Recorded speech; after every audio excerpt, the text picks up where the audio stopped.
సరే ఇప్పుడు చూస్తుంటే కొంతమంది బీఆర్ఎస్ నేతలు కాంగ్రెస్ లోకి వెళ్ళారు. అయితే అందులో కొంతమంది అంటే మళ్ళీ వెనక్కి రావడం జరుగుతుంది. మళ్ళీ ఆ కాంగ్రెస్ వద్దు, మళ్ళీ మాకు బీఆర్ఎస్ ముద్దు అన్నట్టుగా కొంతమంది నేతలైతే బ్యాక్ టు పెవిలియన్ లాగా గర్వాపిసి లాగా వాళ్ళైతే వెనక్కి వెళ్ళిపోయారు. సో ఇప్పుడు మరి ఇంకొంతమందికి స్కెచ్ చేస్తున్నట్టు, సొంత గుటికి వాళ్ళని తెప్పించుకునేలాగా ప్రయత్నాలు చేస్తున్నట్టు కేటీఆర్ ఇంకా కేసీఆర్ గారు అన్నట్టు వార్తలు వస్తున్నాయి. రేవంత్ రెడ్డి గారు అమెరికాకి వెళ్ళాక ఇది అమల్లో పెడతారన్నట్టు మరి వార్తలు వస్తున్నాయి. ఇందులో ఎంతవరకు వాస్తవం ఉందంటారు? ఇప్పుడు మీరు అన్నట్టు బీఆర్ఎస్ పార్టీకి ఇది జీవన్ మరణ సమస్యమా? వాళ్ళు ఫస్ట్ టైం ప్రతిపక్షంలోకి వచ్చారు. ఇప్పుడు దాకా వాళ్ళు అధికారంలో ఉన్నారు కాబట్టి వాళ్ళ ఉనికి ప్రమాదమైన పరిస్థితి రాలా. అందులో 2 జాతీయ పార్టీల మధ్యలో వీళ్ళు పోటీ చేయటం, తర్వాత 39 స్థానాలు మొన్న 2023లో జరిగిన శాసనసభ ఎన్నికల్లో వాళ్ళు గెలుచుకోగలిగారు. కానీ 2024లో జరిగిన పార్లమెంట్ ఎన్నికల్లో మాత్రం పూర్తిగా అంటే జీరో, అంటే ఒక్కసారి ఓటమి చెందిన తర్వాత బీఆర్ఎస్ పార్టీ ఉనికి ప్రమాదంగా తయారైంది. ఒక్క లోక్సభ సభ్యుడు కూడా ఎన్నికవల. ఇప్పుడు ఎన్నికైన వాళ్ళలో కూడా 9 మంది ఎమ్మెల్యేలు, 7 మంది ఎమ్మెల్సీలు కాంగ్రెస్ పార్టీలోకి వెళ్ళారు. ఈ సంఖ్య ఇంకా పెరిగే అవకాశం ఉందనేది బీఆర్ఎస్ వర్గాలకు ఉన్న సమాచారం. అందువల్ల ఎట్టి పరిస్థితుల్లోనూ ఇవాళ గనక వాళ్ళ సభ్యులను వాళ్ళు కాపాడుకుని ఉనికిని కాపాడుకోకపోతే ఇక బీఆర్ఎస్ తను కొనసాగటం కష్టం. ఎందువల్లంటే 2 జాతీయ పార్టీల మధ్యలో ఈ ఒక ప్రాంతీయ పార్టీ ఒక ఉద్యమం సమయంలో ఏర్పడింది, ఒక భావోద్వేగాల సమస్య మీద ఏర్పడింది. ఒక్కసారి తెలంగాణ ఏర్పాటు అయిపోయింది, 10 ఏళ్ల పాటు ఆయన ముఖ్యమంత్రిగా ఉన్నాడు. సరే మంచో చెడో కొన్ని ఆయన విమర్శలు కూడా ఎదుర్కొన్నాడు. ఆయన సరిగ్గా చేయటం లేదు. తర్వాత ఆయన ఇంకొక నిర్ణయం ఏంటంటే, అంతకుముందు తెలంగాణ రాష్ట్ర సమితి అనే ఆయన పార్టీని నేను కేవలం తెలంగాణ పరిరక్షణకే పాటుపడతాను, నాకు జాతీయ రాజకీయాలతో అనవసరం అని చెప్పిన వ్యక్తి బీఆర్ఎస్ అని పెట్టిన తర్వాత ప్రజలకు కూడా ఒక అనుమానం వచ్చింది, ఈయన జాతీయ రాజకీయాల్లోకి వెళ్తే తెలంగాణకి న్యాయం జరగదు. కాబట్టి గతంలో కాంగ్రెస్ తెలంగాణ ఇచ్చిన పార్టీగా 2 సార్లు వాళ్ళు చెప్పుకున్న వాళ్ళకి అధికారం చిక్కల. ఒకసారి వీళ్ళకు కూడా అవకాశం ఇద్దాం అనే ఒక దీని మీద ప్రజల్లో కూడా కాంగ్రెస్ పట్ల కూడా సానుభూతి ఉంది. తెచ్చిన పార్టీగా 2 సార్లు టిఆర్ఎస్ ని గెలిపించారు.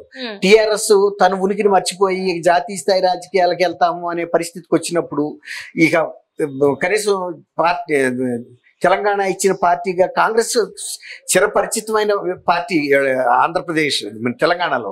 ఎందుకంటే అంతకుముందు చాలా ఉమ్మడి రాష్ట్రంలో కాంగ్రెస్ ఎక్కువ కాలం పరిపాలించింది కాబట్టి అంతకుముందు ఈయన పనిచేశాడు, రాజశేఖర రెడ్డి గారు పనిచేశాడు, రోషి గారు పనిచేశాడు, రాష్ట్ర విభజన సమయంలో కిరణ్ కుమార్ రెడ్డి గారు ఉన్నాడు.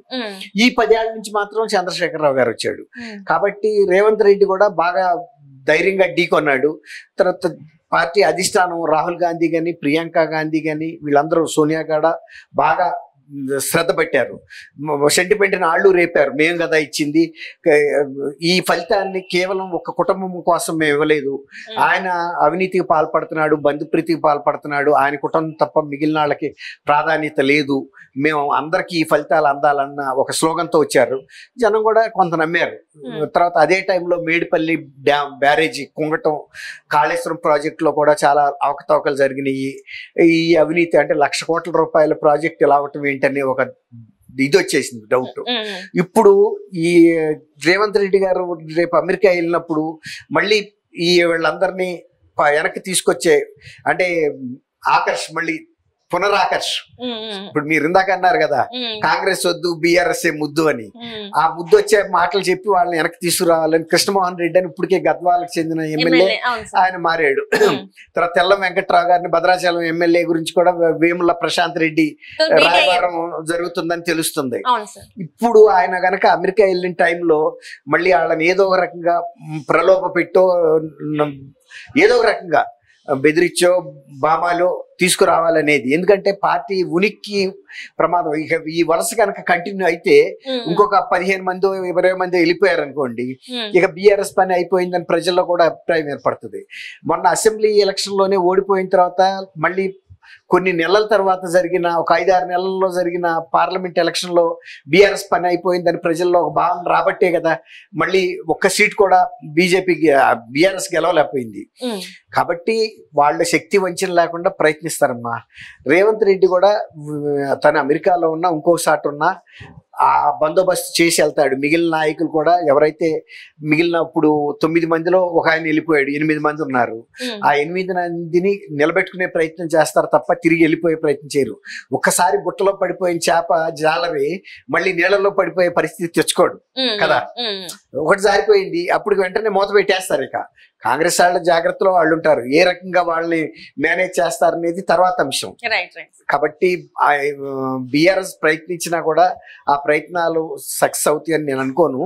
ఇంకా రేవంత్ రెడ్డి గారు వచ్చిన తర్వాత కనుక ఆకర్ష్ పథకం కనుక పెడితే ఇంకా కొంతమంది బీఆర్ఎస్ ఎమ్మెల్యేస్ ఇటు కాంగ్రెస్ లోకి దూకే అవకాశం ఉంటుంది. ఎందుకంటే బీఆర్ఎస్ ఉనికి రేపు భవిష్యత్ ఎలక్షన్ లో కూడా ఉంటుందా ఉండదా, ఒకవేళ బలపడితే.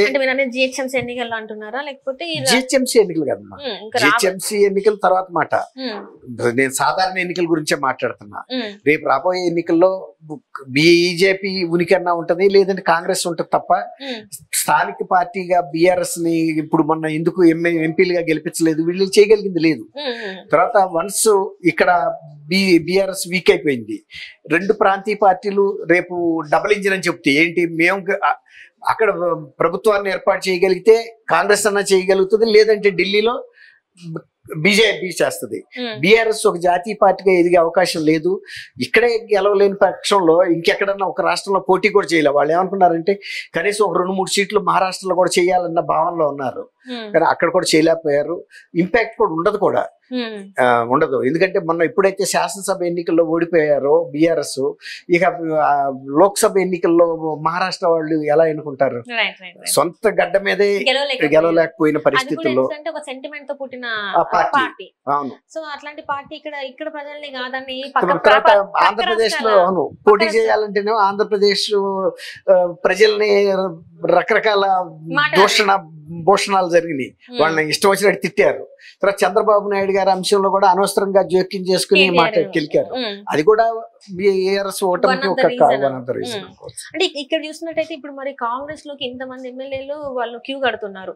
మరి ఇప్పుడు కేటీఆర్ గారు కేసీఆర్ గారు అనుకునేది జరిగే అవకాశాలు ఉన్నాయంటారా? అంటే ఇప్పటి వరకు చూసాం ఇంతమంది వెళ్ళారు, మీరు అంటున్నారు గేట్లు ఎత్తితే మాత్రం ఇంకా ఉన్న వాళ్ళు కూడా వెళ్ళిపోతారు అని చెప్పేసి.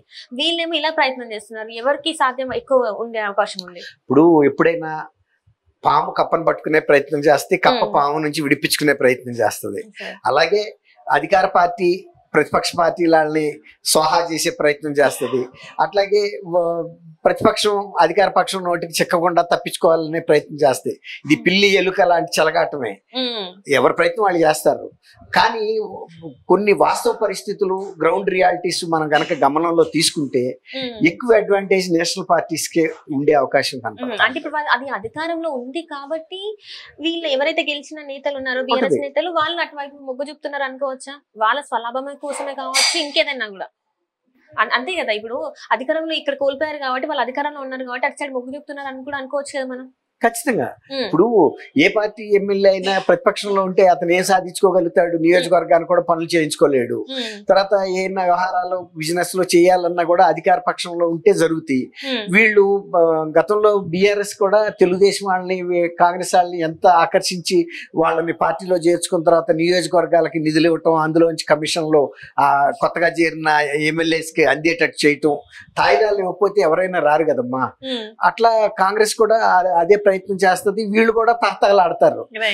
గతంలో వీళ్ళు కూడా అధికార పార్టీలో ఉండి ఒక అధికారాన్ని ఉపయోగించి డబ్బులు సంపాదించడానికి ప్రయత్నించిన వ్యక్తులే కదా. ఇప్పుడు ఎవరైనా శివాలయంలో ఉండాలని కోరుకోరు, ఎప్పుడు కళకళలాడే వైష్ణవాలయాలే ముద్దు. Right sir, right. Thank you so much. Thank you అమ్మ సిరి. మన వీక్షకులు కూడా నమస్కారం.